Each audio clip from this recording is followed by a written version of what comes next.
Many people in our culture can get comfortable really quickly. This is a problem. We can start to find our security in the home we live in or knowing where we will be for the next few years.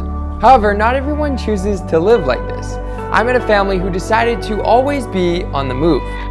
For the past 10 years, they have been living in tents and traveling around the world on their bikes. They decided to trust the people they encounter and learned to live with loads of uncertainty. This is the Pasche family.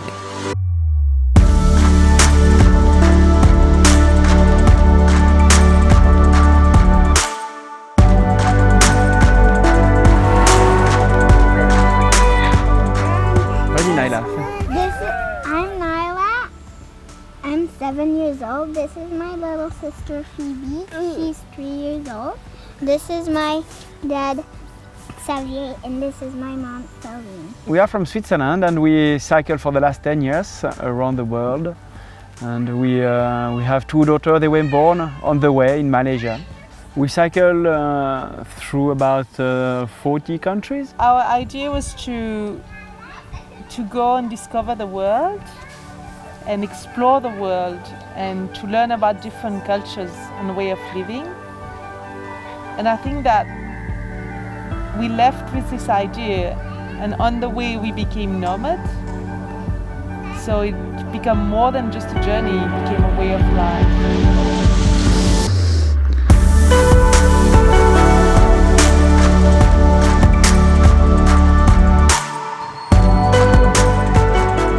The story of how we met them was pretty cool.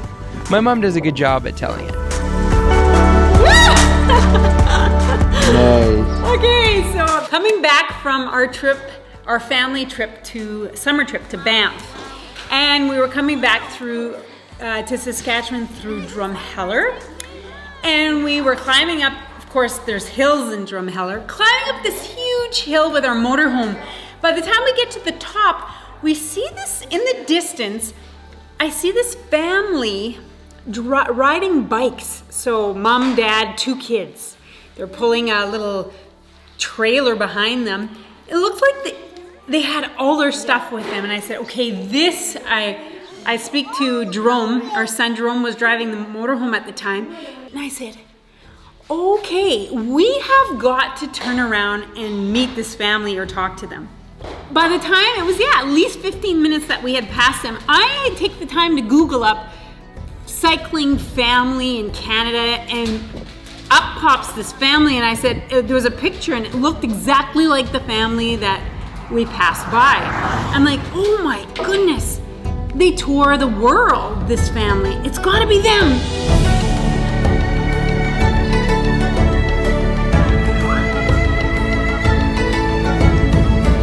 Also noticed that it was just, we hoped to meet culture and discover culture, and at the end we found out that it was more than culture. We were meeting human beings. There was something that transcends the cultures, and that it's very powerful to meet other people in other different cultures and finally have a really powerful connection. I saw that their names online were Xavier and Céline Pasche, and kids. So I go, hello? And I figured they'd speak French. Are you guys Xavier and Céline? And they're like, oui. And okay, the story begins there.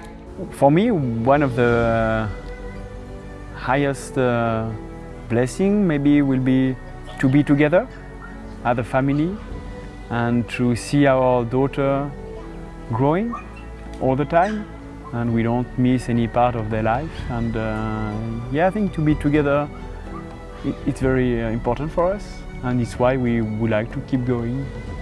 And we also have this family project, so it's nice to be to use all our skills and create our life and create it as a family. And so it's something very powerful to be able to create your life together.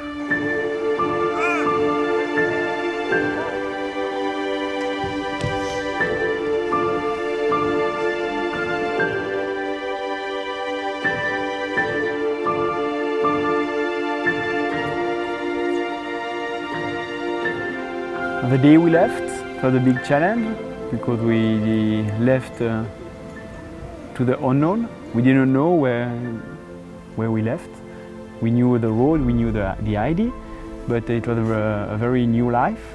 So it was the first big challenge to crossing the Alps from Switzerland all the way to Italy. The unknown is part of our life now, but it's always a challenge. It can be a challenge, so we never know what's going to happen. And now we always really trusted that was our choice, but when we learn to live with that unknown, but it's something that is very big.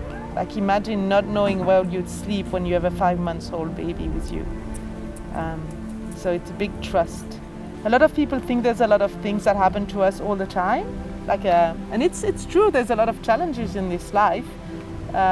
You know, it can be weather, it can be sometimes people, it can be you know, finding water, it can be finding food, it can be like everything can be a challenge. But at the same time, what is the hardest is not what happened to us, is usually the fear of what could happen.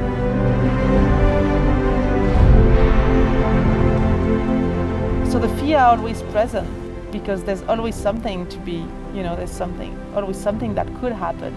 Just the other day when we were crossing the prairie, you know, somebody said, oh, you know, the weather forecast said maybe there's going to be a tornado, a small tornado. So that could be something you could worry about. And so we learn to walk hand in hand with our fears. And I think that's the biggest thing is you always have to learn to walk with your fear.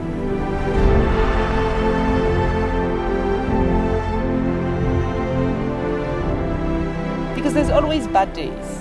Bad days happen. Usually when doubts come, it's doubts about the future or about the past. Or fear comes from, you know, either the future or the past. But when you live really the present moment, usually there's no fear.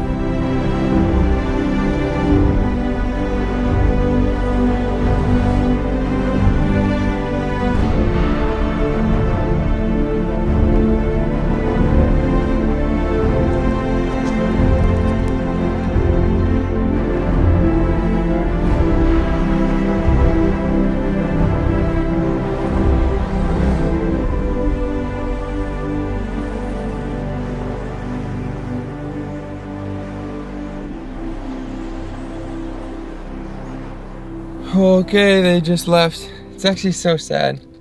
Those two little girls were like little sisters to me already. Bye-bye, Phoebe. Have a good trip. Thank you for stopping. There they go. They're gone. Their story challenges me to ask myself, how can I live a more simple life? How can I change my lifestyle to be more okay with uncertainty, to trust in the Lord more, and to be willing to just drop everything and go? To not be so caught up of the fears of the future or what could happen, but to just be here now. They're constantly on a journey, yet the journey is their lifestyle. This inspires me because this is how I want to live my life.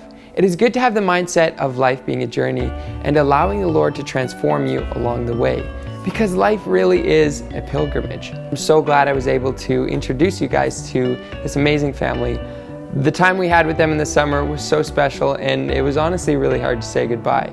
They are beautiful people, beautiful people. They ended up staying with us for, I think it was a week, over a week. We went to Waskesiu, a national park, spent some camping with them, and I can't say enough good things about them. They have taught us so much about simplicity, about openness and love, and so much more, and humility. And I just feel like a richer, more, better person from having met them. If you would like to learn more about them, I will link their YouTube channel and their website down below. They are such a beautiful example of simplicity and being okay with so many unknowns and uncertainties, which is something we can certainly all learn more of. Thank you so much for watching. Remember, living for God is the greatest adventure. Continue to seek the truth, and I will see you in the next video.